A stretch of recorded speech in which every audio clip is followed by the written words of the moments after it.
ये वचन रसायन। ध्यानी नहीं शिव सारसा, ज्ञानी सा गोरख। शिव जैसा ध्यानी नहीं, ध्यानी नहीं शिव सारसा। ध्यानी हो तो शिव जैसा हो। क्या अर्थ है? ध्यान का अर्थ होता है न विचार, न वासना, न स्मृति, न कल्पना। ध्यान का अर्थ होता है भीतर सिर्फ होना मात्र। इसलिए शिव को मृत्यु का, विध्वंस का, विनाश का देवता कहा है, क्योंकि ध्यान विध्वंस है। विध्वंस है मन का। मन ही संसार है, मन ही सृजन है, मन ही सृष्टि है। मन गया कि प्रलय हो गई। ऐसा मत सोचो कि किसी दिन प्रलय होती। ऐसा मत सोचो कि एक दिन आएगा जब प्रलय हो जाएगी, सब विध्वंस हो जाएगा। नहीं, जो भी ध्यान में उतरता है उसकी प्रलय हो जाती। जो भी ध्यान में उतरता है उसके भीतर शिव का पदार्पण हो जाता है। ध्यान है मृत्यु, मन की मृत्यु, मैं की मृत्यु, विचार का अंत। शुद्ध चैतन्य रह जाए, दर्पण जैसा खाली, कोई प्रतिबिंब ना बने, तो एक तो यात्रा है ध्यान की, और फिर ध्यान से ही ज्ञान का जन्म होता है। जो ज्ञान ध्यान के बिना तुम इकट्ठा करते हो वह ज्ञान नहीं है, ज्ञान का धोखा है, मिथ्या ज्ञान है। शास्त्रों से, सिद्धांतों से, दूसरों से, अन्यों से तुम जो इकट्ठा कर लेते हो वह ज्ञान नहीं। ज्ञान तो ध्यान में जन्मता है। ध्यान है शुद्ध बोध। उस बोध में तुम्हें दिखाई पड़ना शुरू होता है जीवन का अर्थ, जीवन का रहस्य। ध्यान तो है कुंजी, खोल देती है अनंत के द्वार। ध्यानी नहीं शिव सारसा, ज्ञानी सा गोरख। और लाल कहते हैं न तो आज दिखाई पड़ते हैं ध्यानी जिन्होंने शिव को निमंत्रण किया हो, जो शिव जैसे हो गए हो। हां, शिव की प्रतिमाएं पूजी जा रही, गांव गांव, घर घर शिव के आराधन पूजन के आयोजन चल रहे हैं। जितनी शिव की प्रतिमाएं हैं उतनी तो किसी और की नहीं। सरल भी है, कहीं से भी गोल पत्थर ढूंढ के रख दो किसी भी झाड़ के नीचे और शिव की प्रतिमा निर्मित हो गई। शिवलिंग कहीं से भी ढूंढ लाओ और किसी भी पेड़ के नीचे बिठा दो। छप्पर की भी कोई जरूरत नहीं। शिव की जगह जगह पूजा हो रही, लेकिन शिव पूजा की बात नहीं है। शिवत्व उपलब्धि की बात है। वो जो शिवलिंग तुमने देखा है बाहर मंदिरों में, वृक्षों के नीचे, तुमने कभी ख्याल नहीं किया उसका आकार ज्योति का आकार है, जैसे दिए की ज्योति का आकार होता है। शिवलिंग अंतर ज्योति का प्रतीक है। जब तुम्हारे भीतर का दिया जलेगा तो ऐसी ही ज्योति प्रकट होती, ऐसी ही शुभ्र, यही रूप होता उसका। और ज्योति बढ़ती जाती और धीरे धीरे ज्योतिर्मय व्यक्ति के चारों तरफ एक आभा मंडल होता है। उस आभा मंडल की आकृति भी अंडाकार होती। रहस्यवादियों ने तो इस सत्य को सदियों पहले जान लिया था, लेकिन इसके लिए कोई वैज्ञानिक प्रमाण उनके पास नहीं थे।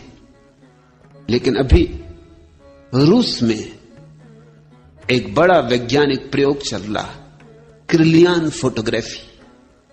मनुष्य के आसपास जो ऊर्जा का मंडल होता है, अब उसके चित्र लिए जा सकते हैं। इतने सूक्ष्म फिल्में बनाई जा चुकी हैं जिनसे न केवल तुम्हारी देह का चित्र बन जाता है, बल्कि देह के आसपास जो विद्युत प्रकट होती है उसका भी चित्र बन जाता है। और किरलियान चकित हुआ है, क्योंकि जैसे जैसे व्यक्ति शांत होकर बैठता है वैसे वैसे उसकी आसपास का जो विद्युत मंडल है उसकी आकृति अंडाकार हो जाती। उसको तो शिवलिंग का कोई पता नहीं है, लेकिन उसकी आकृति अंडाकार हो जाती। शांत व्यक्ति जब बैठता है ध्यान में तो उसके आसपास की ऊर्जा अंडाकार हो जाती। अशांत व्यक्ति के आसपास की ऊर्जा अंडाकार नहीं होती, खंडित होती, टुकड़े टुकड़े होती, उसमें कोई संतुलन नहीं होता। एक हिस्सा बड़ा एक हिस्सा छोटा, कुरूप होती।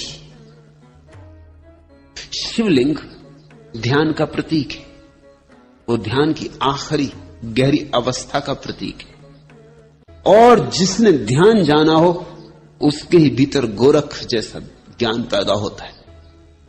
संतों की परंपरा में गोरख का बड़ा मूल्य है, क्योंकि गोरख ने जितनी ध्यान को पाने की विधियां दी उतनी किसी ने नहीं दी। गोरख ने जितने द्वार ध्यान के खोले किसी ने नहीं खोले। गोरख ने इतने द्वार खोले ध्यान के कि गोरख के नाम से एक शब्द ही हमारे भीतर चल पड़ा, गोरख धंधा। गोरख ने इतने द्वार खोले कि लोगों को लगा कि तो बड़ी उलझन की बात हो गई। गोरख ने एक आध द्वार नहीं खोला, अनंत द्वार खोल दिए। गोरख ने इतनी बातें कह दी जितनी किसी ने कभी नहीं कही थी। बुद्ध ने ध्यान की एक प्रक्रिया दी है, विपस्सना, बस पर्याप्त। महावीर ने ध्यान की एक प्रक्रिया दी है, शुक्ल ध्यान, बस पर्याप्त। पतंजलि ने ध्यान की एक प्रक्रिया दी है, निर्विकल्प समाधि, बस पर्याप्त। गोरख ने परमात्मा के मंदिर के जितने संभव द्वार हो सकते हैं सब द्वारों की चाबियां दी। लोग तो उलझन में पड़ गए, विभूचन में पड़ गए, इसलिए गोरख धंधा शब्द बना लिया। जब भी कोई विभूचन में पड़ जाता तो वो कहता बड़े गोरख धंधे में पड़ा हूं।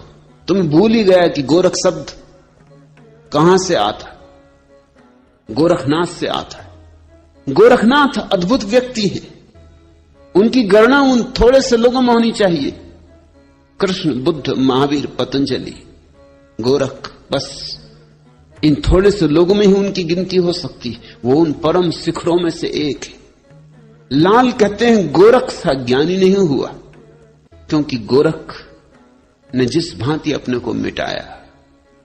गोरख कहते हैं मरो है जोगी मरो, मरो मरण है मीठा, तिस मरणी मरो जिस मरणी मर गोरख दीठा। कहते हैं योगियों मरो, क्योंकि मरने के सिवाय और कोई उपाय नहीं। अहंकार को गलाओ, जलाओ, भस्मीभूत कर दो। मरो है जोगी मरो, क्योंकि मृत्यु से ही तुम अमृत पा सकोगे। मरो मरण है मीठा। गोरख कहते हैं इससे बड़ी कोई मीठी अनुभूति नहीं है दुनिया में। अहंकार के जाने पर मिठास ही मिठास छूट जाती। अहंकार कड़वा है, नीम सा कड़वा है। अहंकार जहर है और हम उसी जहर से भरे जीते, उसी को हम जिंदगी कहते। फिर स्वभावतः हमारी जिंदगी में अगर सिवाय दुख, पीड़ा और कांटों के कुछ भी नहीं होता तो आश्चर्य नहीं।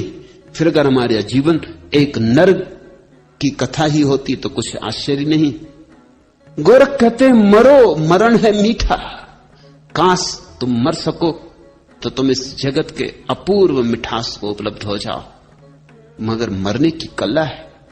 तिस मरणी मरो, उस